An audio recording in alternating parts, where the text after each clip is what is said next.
Om Sarashav-samarambham Shankaracharya Madhyamam Asmaracharya Paryantam Vande Guru Paramparam. Om. Be seated, please. Om.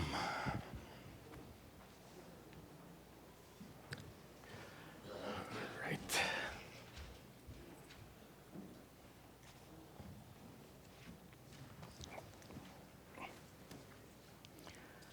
Okay, good.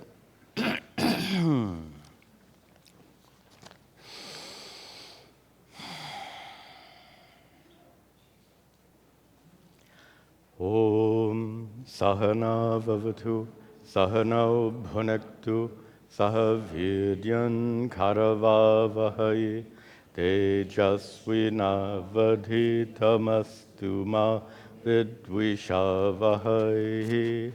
Om Shanti Shanti Shanti.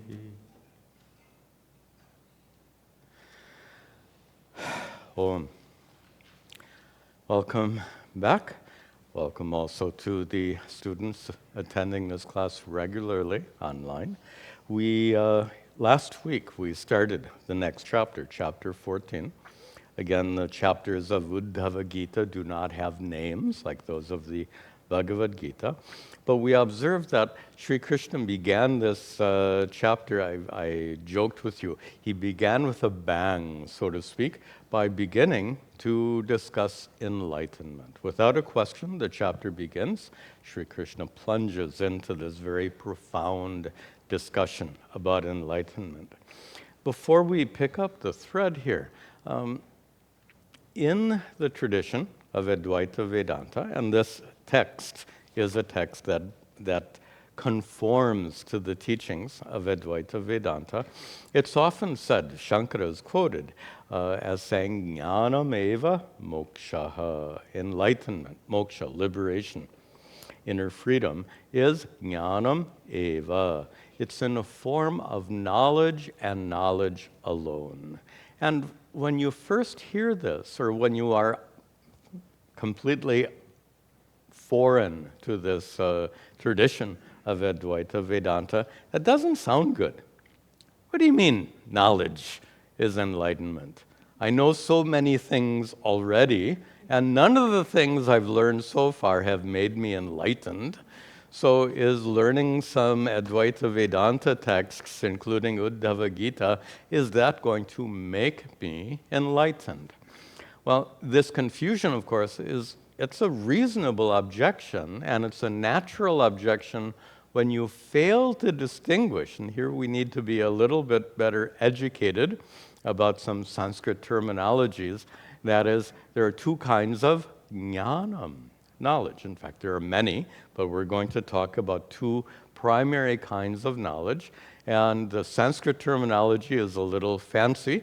We make a distinction between paroksha jnanam and aparoksha jnanam.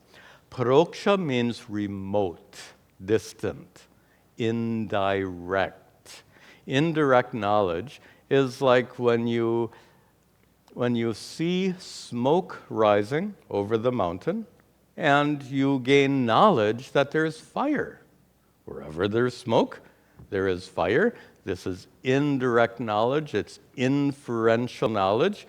And when you read a scripture that says, Tat Tvamasi, your true nature is identical with the reality of the cosmos, is that, when you first read that, is that direct knowledge or indirect knowledge?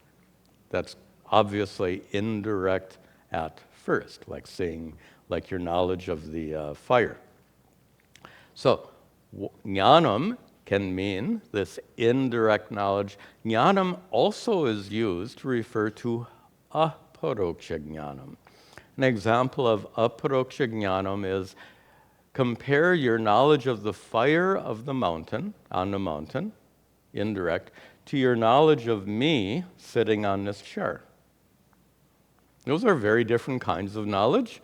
One is obviously indirect. Your knowledge of me sitting on this chair, on the other hand, is clearly direct knowledge, aparoksha jnanam. When Shankara says jnanam eva moksha, he's obviously not referring to indirect knowledge, scriptural knowledge, the knowledge you get from reading scriptures. He's referring to a direct knowledge, which is an immediate and personal discovery of your true nature. You discover it within yourself, like with your eyes open, you see me sitting here. In this case, with your mind open, so to speak, you discover your true nature as Satchidananda Atma. Now, there's a relationship. This introduction is important to help us understand the next few verses.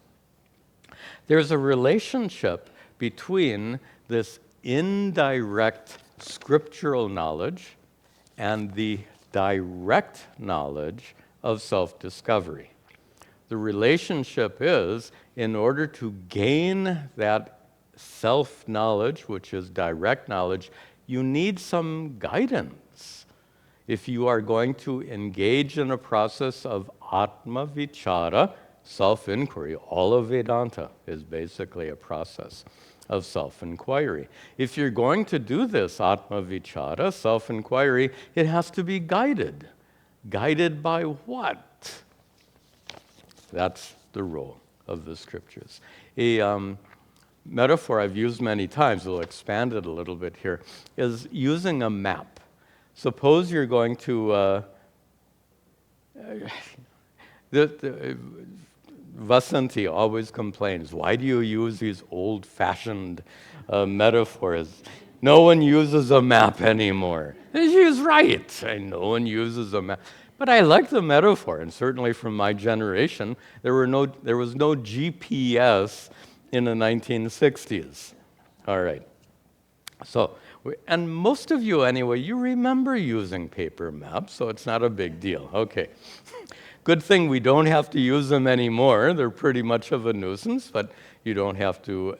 It's still, I think, a helpful metaphor. A map has a lot of information on it, right? Like scriptures have a lot of information. All of that is paroksha jnanam, indirect knowledge. And here just for fun, suppose you're in the 1960s. You are driving from wherever you live to Disneyland. By the way, there was no Disneyland in Florida in those days. If you wanted to visit Disneyland, you had to go the other direction to California. The Florida one came later. So you get into your car with your children. Yeah, I'm trying to remember, my parents had a blue Oldsmobile. I still remember some of this. So we get in this blue Oldsmobile and drive across country, guided by the map, to find this place someplace in California. And while you're driving, of course, you have the, not guidebook, like a pamphlet that tells you all about the place. So you're reading that pamphlet, and it shows you these wonderful pictures of Mickey Mouse and all of this stuff you're going to see in Disneyland. Tell me, when you read the pamphlet, you get direct knowledge or indirect knowledge of Mickey Mouse? Then you go and finally get there. You get out of your car, you go inside, and lo and behold, you have direct knowledge of Mickey Mouse. This is a side issue. I just have to tell you this joke. It's not really a joke. It's an anecdote or an observation, and an interesting one. The first time I went to Rishikesh, this is the 1980s, I saw all these families. They brought their children. And I was wondering, wait a minute, I thought, Rishikesh is a place of yoga and Vedanta and meditation. Why are all these children here?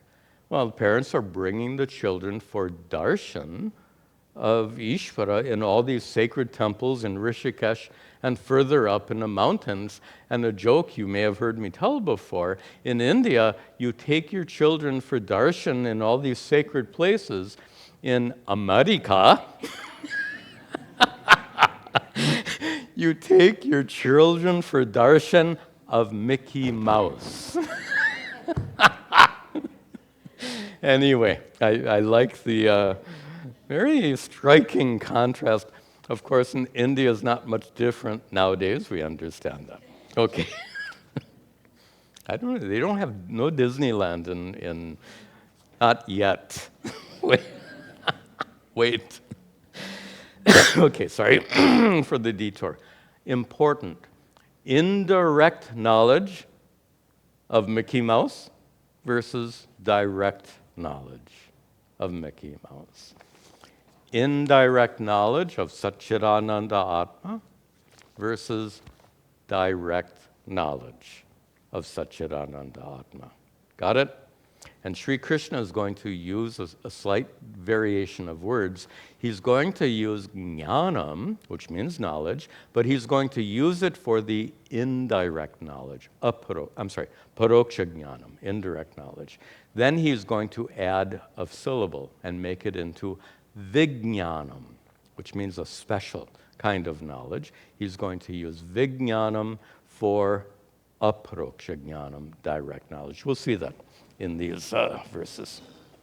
We'll begin where we left off.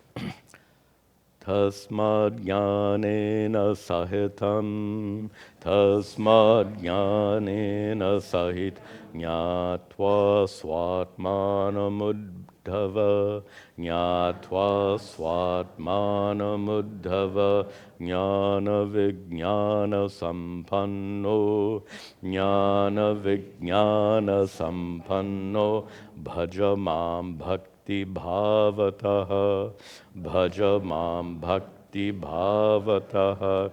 Tasmat, he says, and he ends the verse, Uddhava. Therefore, O Uddhava, actually not end of the first half, second line. Tasmat Uddhava, therefore, O Uddhava, jnanena sahitam, sahitam, along with the help of jnanena. Jnana is our indirect knowledge. With the help of indirect knowledge, jnatva swatmanam. Jnatva, having discovered swatmanam, your true self, and there comes the direct knowledge. With the help of indirect scriptural knowledge, like with the help of the roadmap, you gain direct knowledge. Swatmanam. Is this working? Yeah. My ears are not working. Okay. With the help of these scriptures, you discover your true nature, swatmanam, and he says, then jnana vijnana sampannaha. Sampanna, one who is endowed with what? Jnana, indirect knowledge, scriptural knowledge, and vijnana, direct knowledge. Self-discovery, the word that many people like nowadays, self-realization, simply means discovering your true nature. So endowed with scriptural knowledge, having the roadmap, and having reached your destination. You can have a roadmap and never walk out the front door of your house, which is a little bit like having the Bhagavad Gita on your bookshelf and never opening it up. Right? You have the roadmap, you're not on a journey. The purpose of these scriptures is to guide us on the scriptural journey. So, endowed with both this, having the scriptures, being guided by the scriptures to the end of the journey, which is the discovery of your true nature as Satchidananda Atma, then what? Bhakti bhavataha, with the attitude of devotion, bhaja mam. You should worship me. Now that last line seems out of context. Worship me. I thought he was talking about direct knowledge and indirect knowledge. Then suddenly, worship me. Where does that come from? American expression. It comes from left field. That's a baseball metaphor. How American can you get? Okay. Comes from left field is a metaphor based on baseball. Why left field?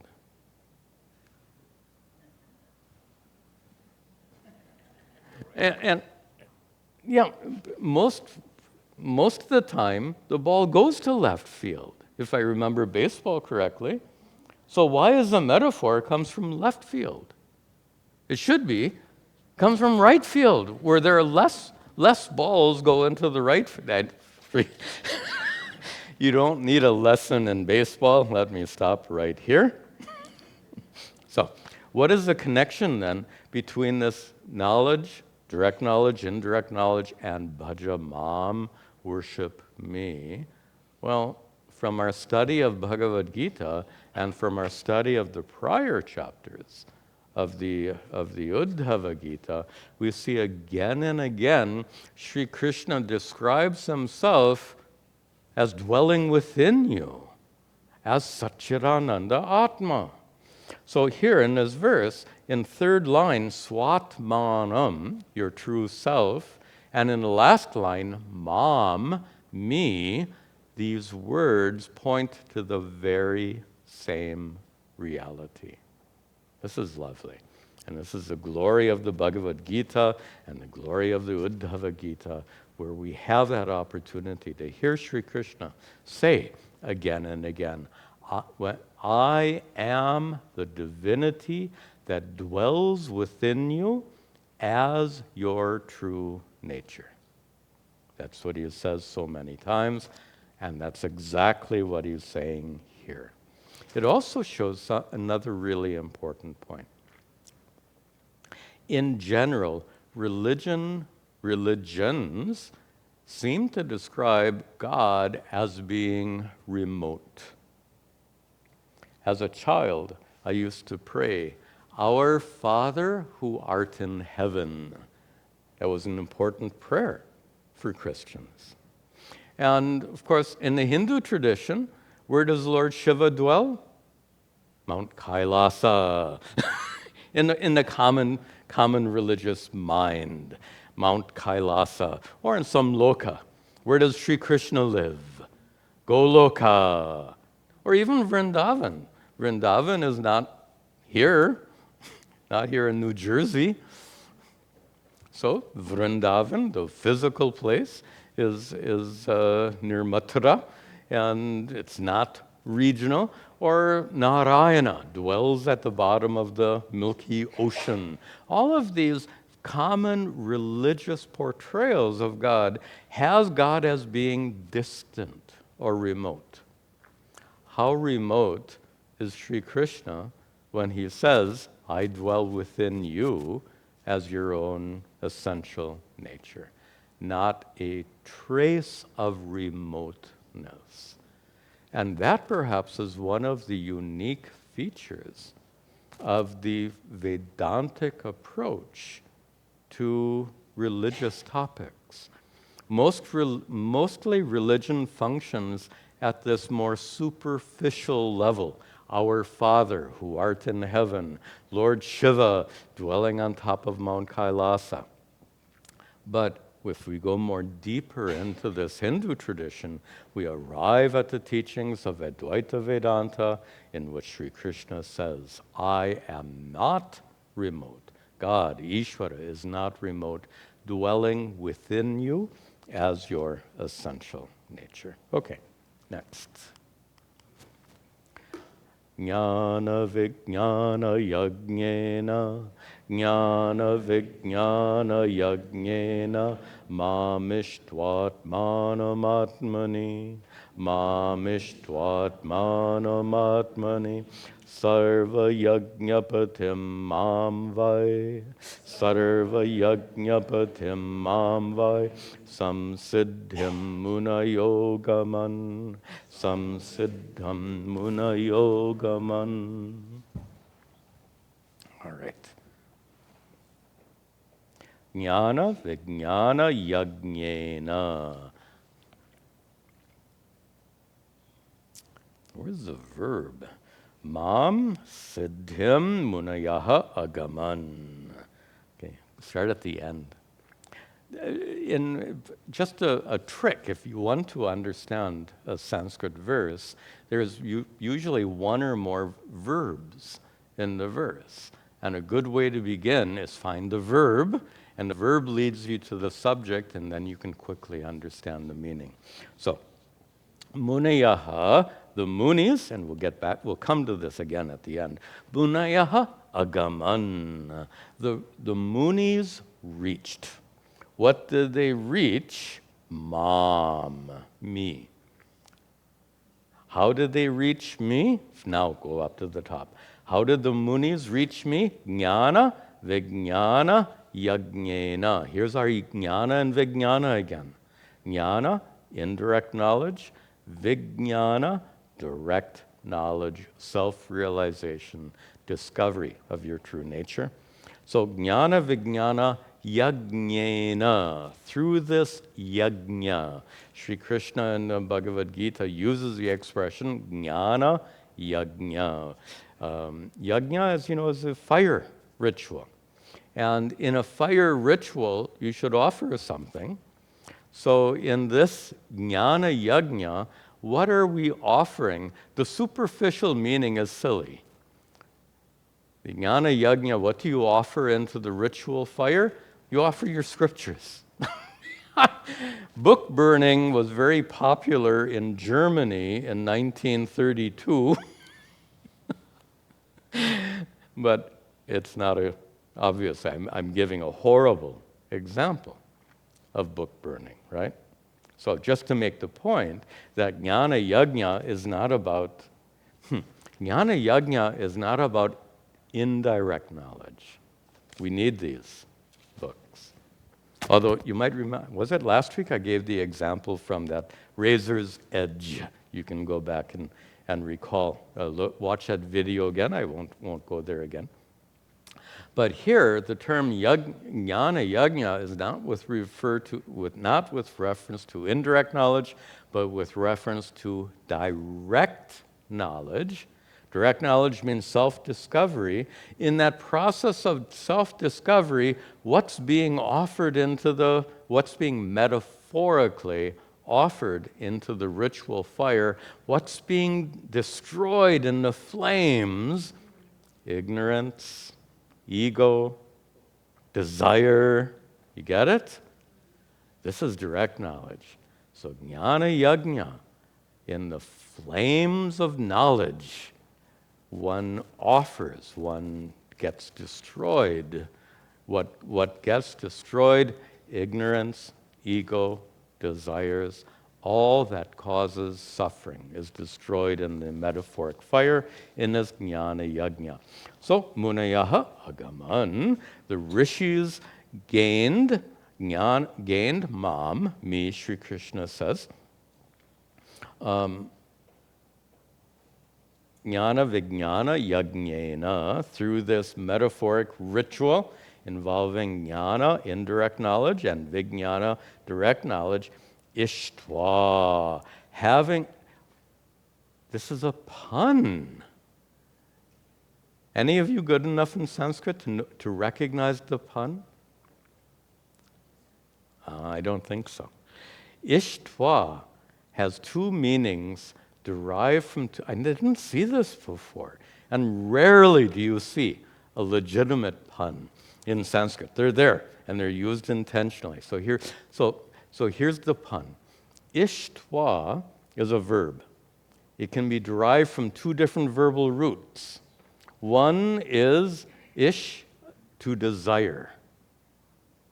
The other is yaj, to worship, to offer into a fire, right? Yaj becomes Ishtva. Am I correct, Vasanti? Yeah, she's sitting in back. She's my dictionary. She's pretty good. I'm just checking my dictionary here. So, Ishtva then has two meanings from two different roots. Ishtva, having desired mom, having desired to find mom, me who is Atmanam, your own true self, as we just saw in a prior verse. So having desired to find me, Atmani, in yourself. Atmanam, Atmani. You find the true self within yourself. Ishtva, having desired that, but the meaning I took was the second meaning from yaj, to worship. So Ishtva, having offered, so having offered your ignorance, nice, having offered your ignorance and ego into the fire of jnanam, in doing so, you worship Ishvara. How do you worship Ishvara? Ignorance and ego come in the way of relating to Sri Krishna's presence within.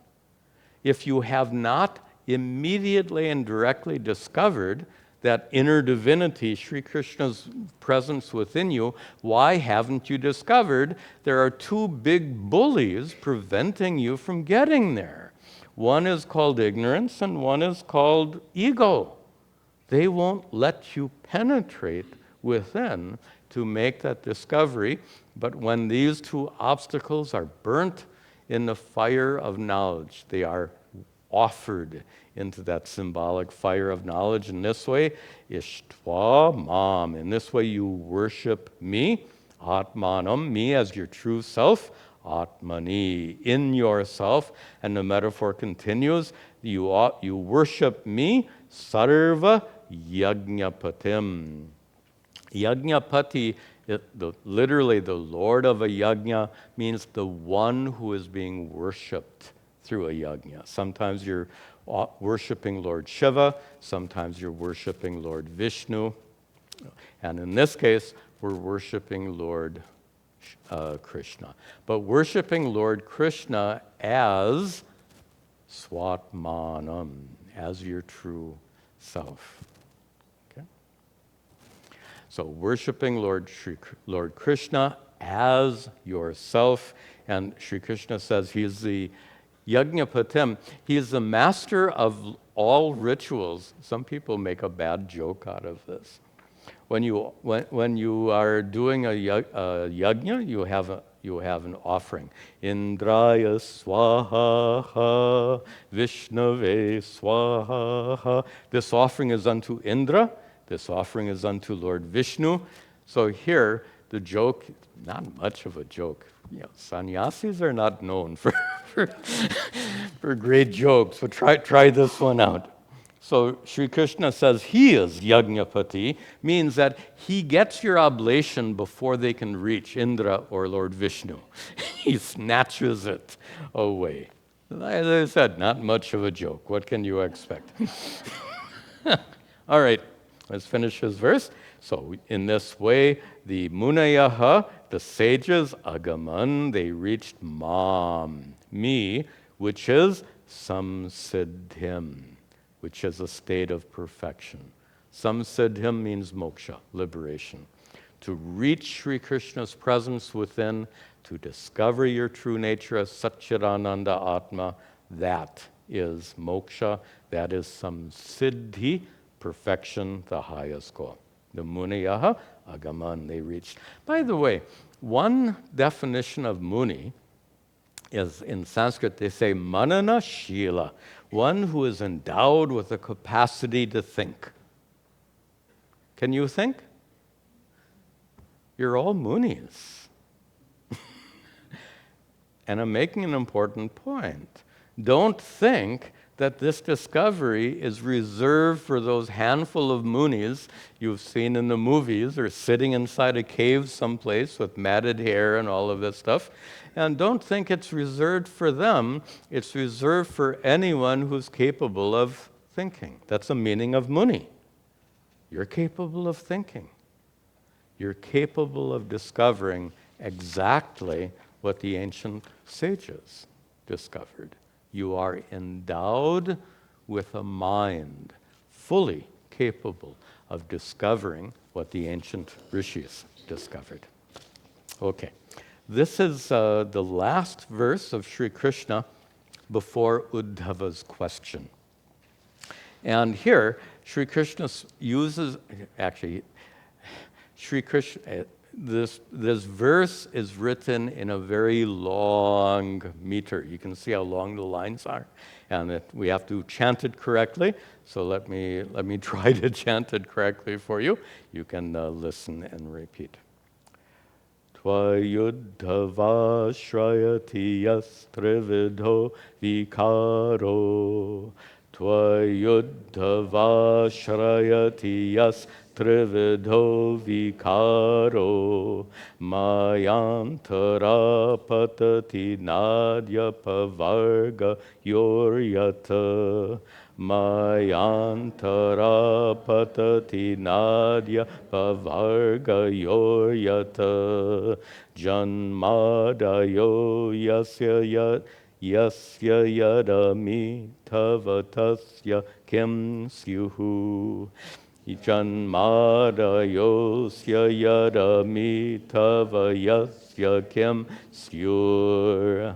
Adyantayor yarasatosti tadeva madhye. Adyantayor yarasatosti tadeva madhye. There are many suprabhatams which have been written, which are recited in the morning, and many of, not all of them, I think many of them will use this particular meter. 14 syllables in a line compared to our usual meter with just 16. By the way, this really supports something you've heard me say before, and that is, these are not the literal words of Sri Krishna speaking to Uddhava. Does anyone speak like this? Can you imagine in a casual conversation trying to speak in this meter? With all of its rules, and not just rules in terms of how many syllables in a line, but there's a certain pattern of long and short syllables. Suppose you had to figure all of this out before you said anything. You wouldn't say anything at all. The rules are too complex.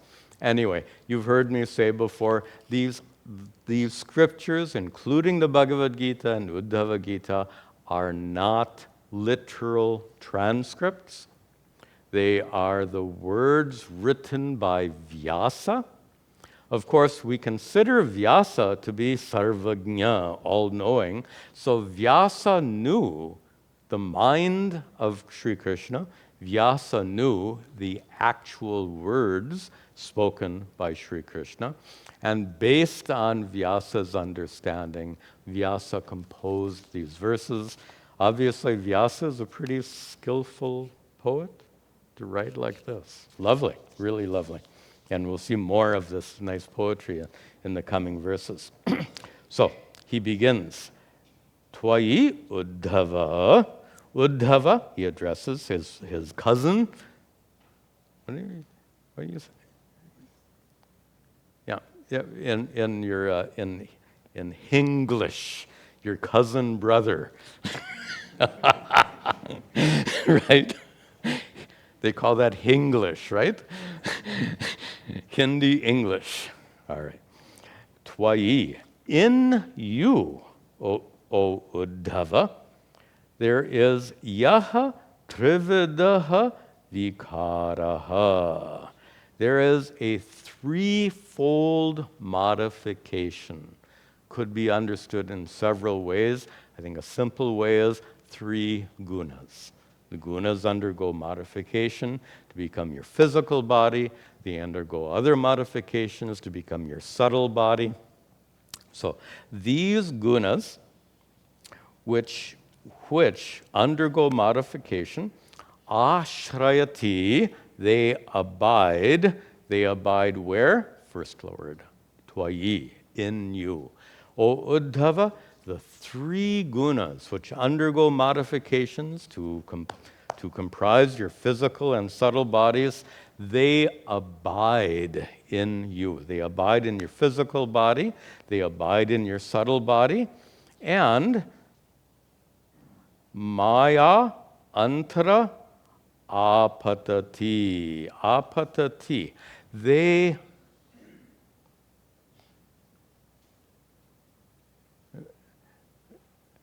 I'm just trying to be trying to be close. Yeah, my translation is fine. Apatati, they arise. That's a good translation. They arise antara, within you. So the gunas, which make up your physical and subtle bodies, apatati, they arise in you due to maya. And maya here, maya, we've seen this word several times, and I've warned you again and again, don't translate it as illusion. In Advaita Vedanta, it can mean illusion, but it usually doesn't. Maya usually refers to the creative power through which the world of duality arises from a non-dual source, Nirguna Brahman. This is our most commonly used definition of Maya in Advaita Vedanta. Maya Shakti, a creative power, creative capacity. So, you get born with a body and mind made of gunas because of this creative capacity through which this world functions, through which an embryo is conceived, a mother carries it full term, and you are born. But now Sri Krishna makes an interesting point. He's teaching Uddhava about enlightenment, and he is saying, Uddhava, you might be a little confused about this because this is the end of the second line, na adya apavarga yoho yata. He says, yat, this trividha vikaraha, this threefold modifications of gunas, it arises, and here I need to paraphrase a little bit. It arises when you're born. Your body, the obvious thing, your body arises at birth. There's like one birth at conception and another birth 9 months later. You can think of it in these terms. But he says that this subtle body and physical body don't exist adya and apavarga yoho. They don't exist before or after. Before conception, there is no physical, we'll just stay with physical body, I think. Before conception, there's no physical body, nor is your subtle body present.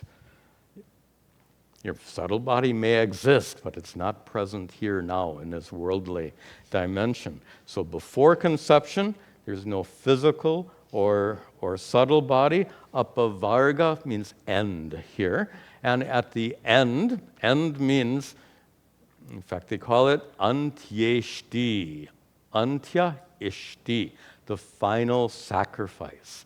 By the way, there's that root yaj again for our Sanskrit students.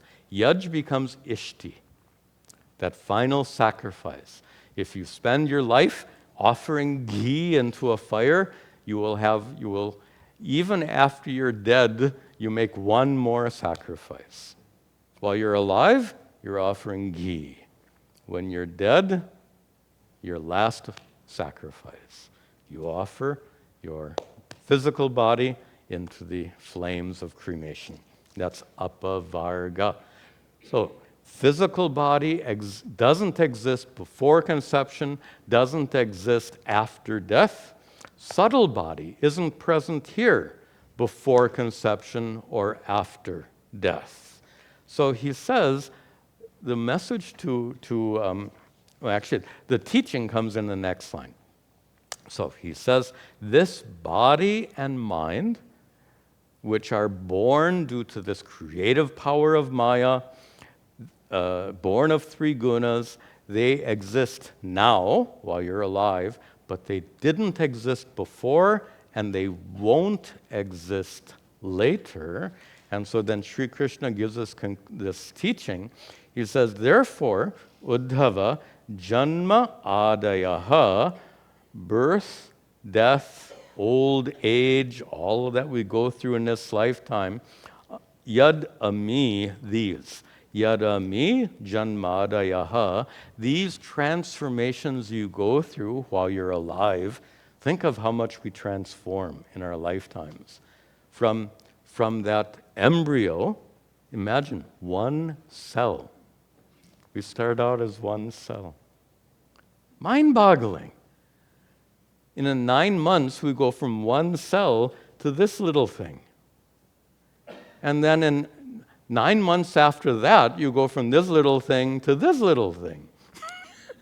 9 years after that, you go from this little thing to this little thing. And you keep going. Throughout our lives, we are continually undergoing transformation. All of that transformation, yadami, janmadayaha, all of these transformations belong to the physical body and subtle body, invested with a subtle body. And, O Uddhava, you're so focused on that physical body. You're so, we have to paraphrase here. You're so identified with this physical body, which continually undergoes transformation, a physical body which didn't exist before conception, won't exist after death. And he says to Uddhava, tasya kim syuhu? What is it for you? Your physical body, what is it to you, to what you, swatmanam, Sri Krishna referred to before. Physical body doesn't exist before conception, but as Satchidananda Atma, most certainly, you existed. Uddhava existed. After your body is offered into that cremation fire, your physical body will cease to exist. What happens to you? And what an odd observation. What people ask, Swamiji, what happens at the time of death? Well, you know what happens to your physical body at the time of death. If you ask, though, what happens to Satchidananda Atma, your true self at the time of death, the only correct answer is nothing. Nothing happens to consciousness at the time of death. So Sri Krishna asks Uddhava, kim syuhu tasya? Why are you so attached to this physical body when it comes and goes?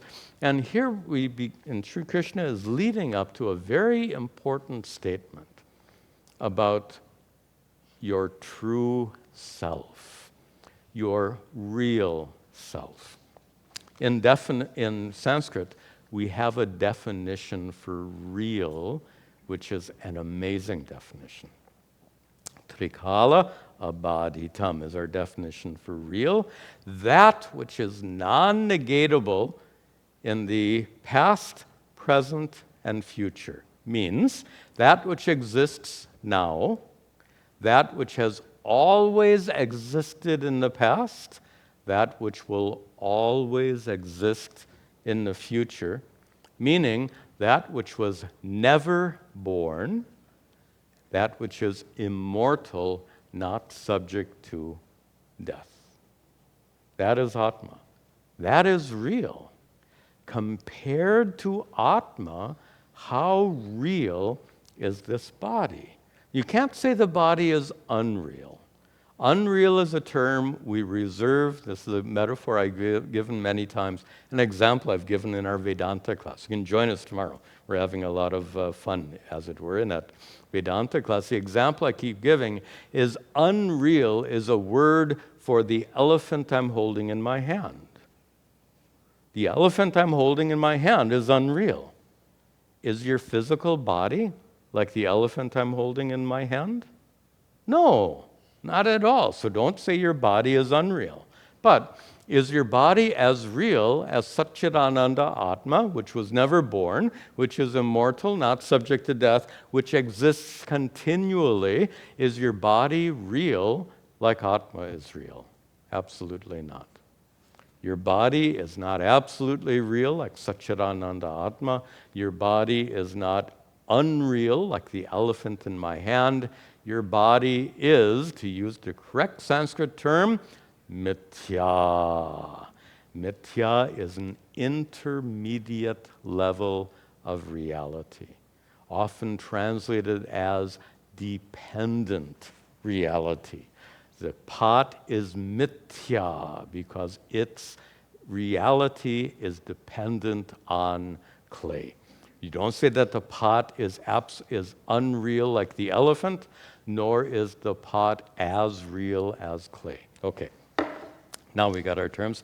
And now in the last line here, Sri Krishna actually refers to this definition of reality.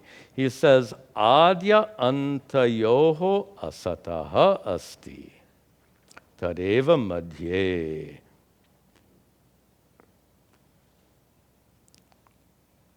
Actually, a counterexample. Yad asati, yad asataha asti, that which doesn't exist.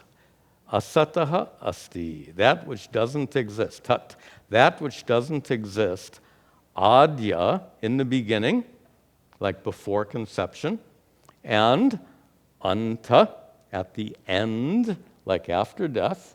That which doesn't exist at the beginning and end, tadeva madhye. It's the same in the middle.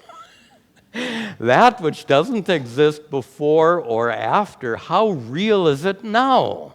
Yes, the body is apparent right here, but how real is it knowing that it didn't exist before, it won't exist later, it has a limited degree of reality. So this famous statement describes the intermediate level of reality of a physical body. By the way, it's not so esoteric as you might think, this idea. This is so important. Well, let's take a moment and look at this. Right? We don't have time for another verse anyway. Think of our classic example of the rope snake. When was the snake born? What a weird question. Of course, rope snake, you all know, is the the snake you happen to see in the dark alleyway. The rope had a time when it was manufactured, right? There was a date where the fibers were woven into the form of that rope. So the rope has a birthday, like your body has a birthday. When was the snake born?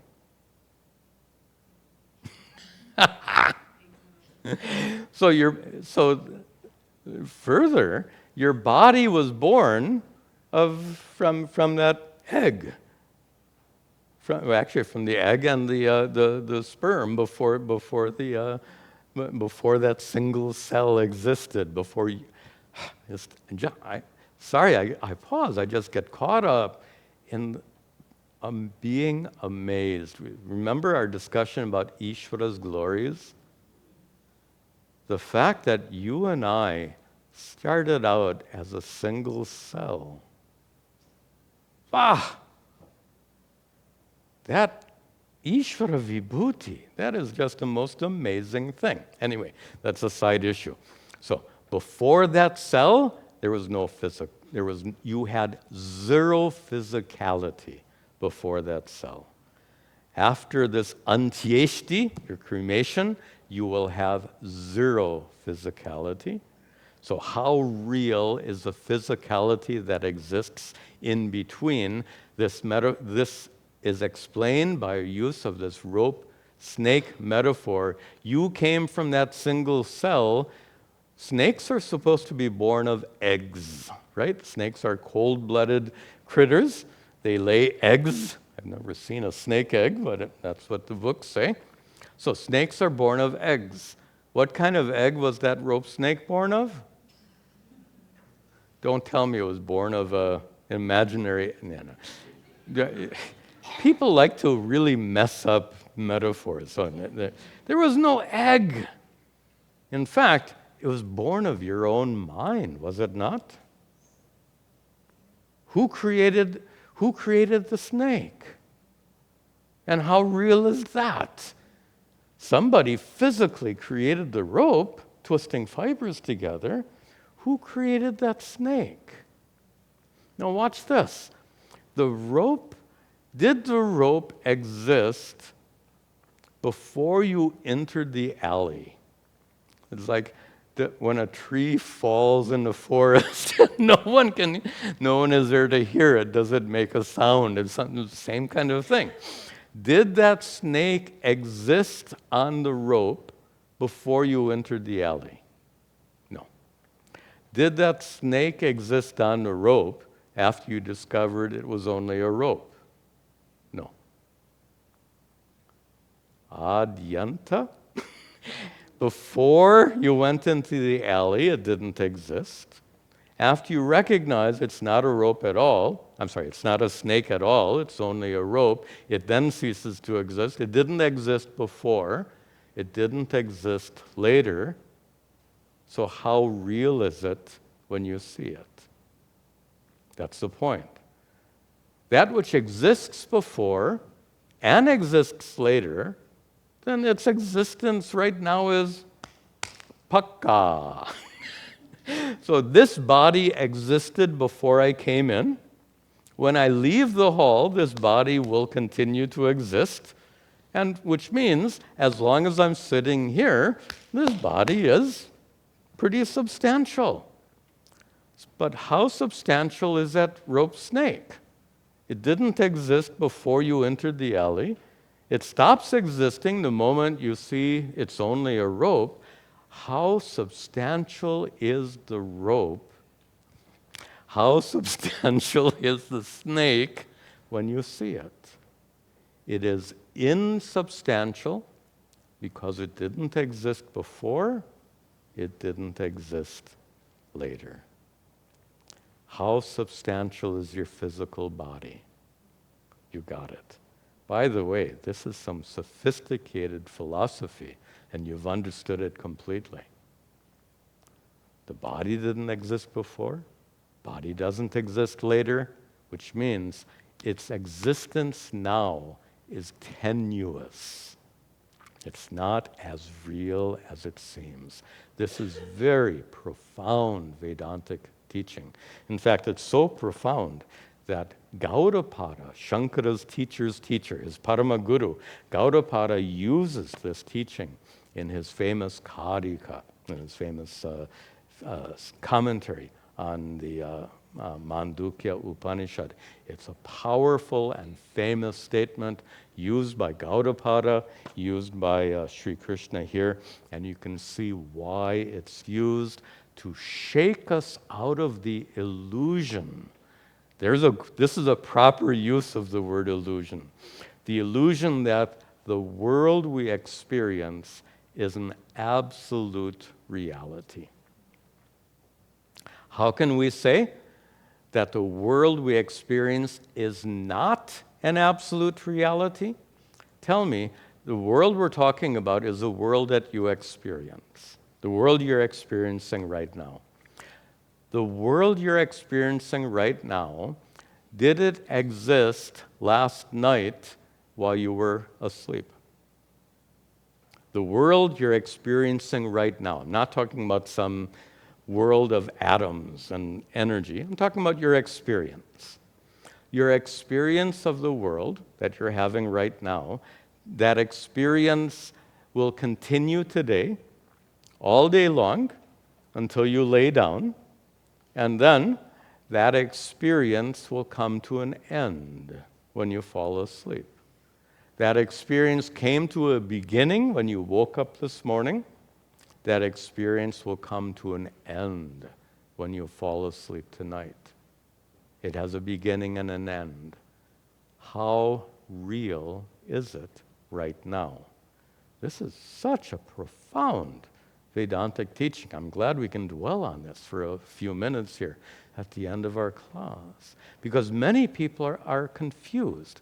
If you say the world is real, you're wrong. If you say the world is an illusion, you're wrong. This is how we understand it. The world is neither real, like Satchidananda Atma, nor is the world unreal, like the elephant in my hand. This world is tenuously existent. It has an intermediate level of existence, dependent existence. It is mithya. Now, one last question. My favorite question. You know my favorite question, right? So what? This is profound philosophy, but so what? And the message is, the world is not as real as you are. If the world is not as real as you are, how can it hurt you? Try this. How real is this elephant? Do you have to worry about this one? When I stayed in my guru's ashram in the 1990s near Coimbatore, it's near this nature preserve, there are elephants on the road. I used to go jogging in those days, not anymore. And I came across this, I was jogging and there's an elephant on the road. Jog the other way. So you don't have to worry about this elephant because it's less real than you are, right? How about the elephant you dream about? You don't have to worry about that one. It can't hurt you. It can maybe make you afraid in a dream, but then you wake up. It can even trample on you in a dream, and then you wake up. So it can't hurt you. This elephant can't hurt you. The dream elephant can't hurt you. The elephant I met on the road, can it trample Satchidananda Atma? Satchidananda Atma is more real than the elephant on the road. That's the message of Vedanta. That's so what?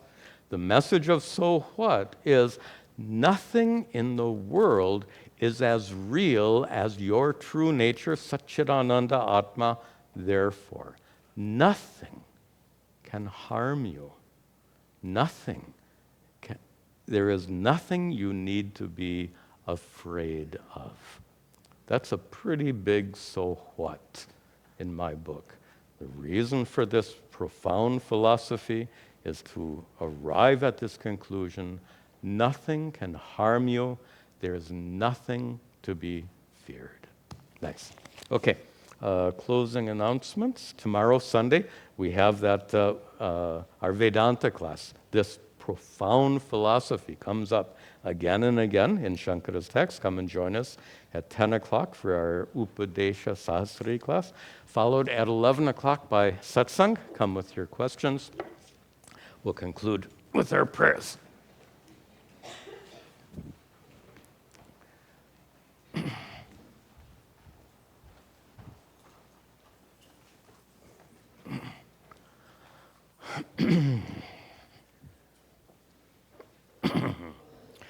Om Gananahan Tva Ganapatigam Avamahe Kaving Gavinam Upamashravastamam Jeshtarajam Brahmanam Brahmanaspataha Nashrinvan Uttabasira Saranam Om Mahaganapataye Namaha Ishvaro Gururhatmeti Murti Bheda Vibhagine Vyomavad Vyapta Dehaya Dakshina Murtaye Namaha Vasudeva Sutam Devam Kam Sachanuramardanam Devaki Paramhanandam Krishnam Vande Jagadgurum